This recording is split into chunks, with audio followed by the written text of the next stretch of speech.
those things that it's kind of like Ford and Chevy. Most of the reloading equipment out there is whatever you fall in love with, whatever you decide you like. I will make the claim that if you're wanting to be able to walk into a store and buy reloading equipment, RCBS is what you're going to find. I mean, they pretty much have sewn up that market as far as the stores are concerned. I mean, you can walk into Sportsman's Warehouse in Salem. They do carry Redding dies, very small selection. Their biggest selection of dies is RCBS. You walk into the sporting goods store over in Eastern Oregon, you're more than likely going to find RCBS stuff. So if something breaks, you're probably going to find the part that you need if it's RCBS, you're probably going to find the part you need in town. Because Biomark carries RCBS, Sportsman Warehouse carries RCBS, Cabela's carries RCBS. You know, they carry a little bit more of the other stuff too, but not the selection. I don't think they carry, I know they carry just about all the replacement parts, Cabela's does, for an RCBS. So if you break a decapping pin, guaranteed you can walk into Cabela's and they're going to have an RCBS decapping pin in there for your rifle, for your dice set. So, and there's nothing wrong with RCBS. I mean, that's what I've been using for years. I mean, ever since I started looking, the RCBS Rock Chucker Press. They make what they call the Junior and the Junior Special. They're fine if you're going to be doing pistol and standard case cartridges. If you're going to do any Magnum reloading at all, any Magnum cases, you want something that's got this camming system on it. The other one, the Junior, the only camming is this bar here is attached straight to the shaft, and there's you go to reload a full-length resize a Magnum cartridge. I mean, you better have a strong bench. It'll do it, but you better have a strong bench, because it will just absolutely, there's just no camming power to it. There just isn't. Anything with this, but I think what they call a rollover cam, is great. Your RCBS, Rock Chucker, all of your Hornadays have a rollover camming. Just make sure that when you order that, when you're looking at a press and you're reloading Magnum ammunition, just make sure that it has what they call a rollover camming, not a straight cam. You'll be sorry. Is the Rock Chucker Junior a little smaller than that, but looks the same? Well, I didn't know they made a Rock Chucker Junior. They make a standard Rock Chucker, and then they've made this big one so that they can load. Like, I had a hard time reloading the 338 Lapua, where you can't do a 50 BMG on this. They make one that's bigger than this that was made to reload the 338 Lapua and the 50 BMG. It's the exact same one, except just a little taller. And they make what they call their Junior press, which is just, like I said, is a single cam. There's no rollover cam on it.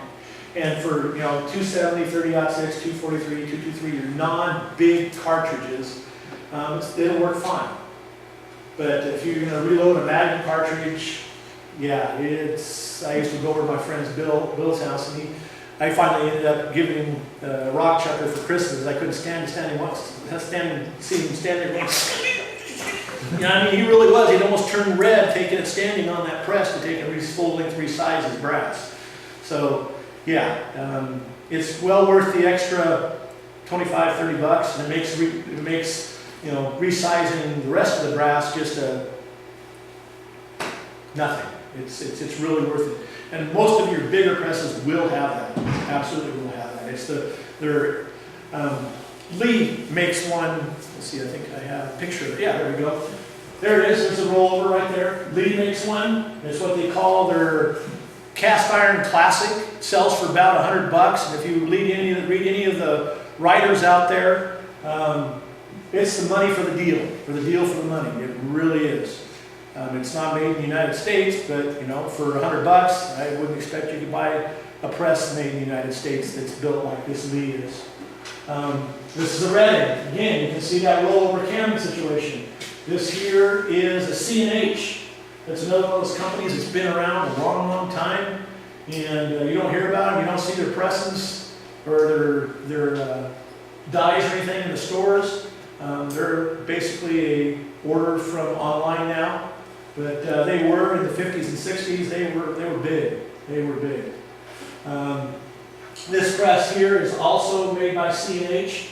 As you can see, it's their version of a turret press. This top press, it doesn't turn at all, but it's got a station so that you can have your resizing die, your belt to belt your cartridge if you're doing pistols or your straight wall rifle cases, and for your bullet seating. And if you happen to do 223, you can put your primer pocket swedger combo back there. You can swedge that crimp out of your. So it's got 4 holders on the bottom. You just Yeah. move it around. Yeah. Okay. Yeah. But the thing is, now you gotta take it out 4 shell holders. Yeah, that's what I'm saying. You got 4 shell holders, you know, and the Another- 4 shell holders at, you know, probably $8 to $10 a piece. Yeah. You know, that's kind of expensive, but you know, for somebody that, you know, has more money than they have sense, that's, you know, that's one of the ways to go. My favorite press, I keep threatening to take and buy one, is this one. It's a Bonanza press. It's got a universal, you just snap in the dies. Once you adjust it, they just push in, and that pushes in right there. And it's got a universal shell holder. We only have 2 shell holders. 2 shell holders fit every single cartridge known to man. Because what it does is it closes, when you go to work it closes around the top of the rim. And for the 50 BMG and some other ones that can't close that much in the stroke to come together because of the stroke of the thing, they make a different set for that. But it's an overhead cam, as you can see. You cam from the top, you start from the top. And the nice thing about it, every wife, especially if you're reloading in a spare bedroom or something like that where there's carpet, it catches 100% of the primers. It contains the primers. If you ever want to get a wife mad at you, get primers in her carpet, and it, especially a live primer going through a vacuum cleaner, that can be exciting. Especially if it's the wife that's doing the vacuuming and one happens to go off while it's going through the vacuum. It gets really exciting. So anyway, it's the only one that will guarantee that it contains every last primer. If you reload deprime 100 primers, there will be 100 primers in that jar at the bottom. The rest of them can't because of the way they're set up. There's no other one that maintains or contains the primers like they do. This is the Hornady's lock and load. This is their big one. This is for the big 50 BMG. It'll reload anything, but I mean, it's, as you can tell, it's made to be used for the 50 BMG. It's got a long stroke to it, long bar. It's got the roll cam to it. Again, a press is going to be depending on how much you want to pay for it. Lee makes some single cam presses where the handle is attached down here to the bottom. That's just like the RCBS rock chucker that I was talking about. They call it the junior. It's not the rock chucker junior, it's just the junior. The handle is attached to the bottom of the cam there. And so